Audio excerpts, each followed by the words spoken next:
Hello friends, आप सब कैसे हैं। आज का हमारा क्वेश्चन रहने वाला है right short notes and list the nurses responsibility before fluid and electrolyte therapy. Fluid और इलेक्ट्रोलाइट थेरेपी के पहले हमें क्या नर्सेस रिस्पॉन्सिबिलिटी रखना चाहिए, यहाँ पे ये पूछा गया है। फर्स्ट हमारा आता है पेशेंट असेसमेंट। अगर हम किसी भी प्रकार की कोई भी थेरेपी करें, प्रोसीजर करें, तो हमारा पहला पॉइंट होता है पेशेंट को असेस करना। तो हमें यहाँ पे फर्स्ट पॉइंट आ जाएगा हमारा पेशेंट असेसमेंट।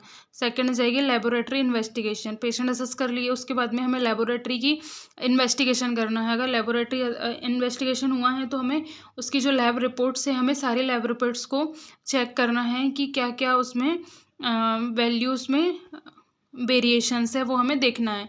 फिर नेक्स्ट आ जाएगा आइडेंटिफाई पेशेंट नीड्स। हमें पेशेंट की नीड को ध्यान में रखते हुए उसको फ्लूइड और इलेक्ट्रोलाइट थेरेपी प्रोवाइड करनी है। फिर है preparing the fluid therapy plan. हमें फ्लूइड थेरेपी प्लान को यहाँ पर प्रिपेयर करना है। नेक्स्ट आ जाएगा patient education and concern. Patient को हमें एजुकेशन देना है फ्लूइड इलेक्ट्रोलाइट थेरेपी के ऊपर, और कंसर्न फॉर्म में साइन ले लेना है उसको समझा के।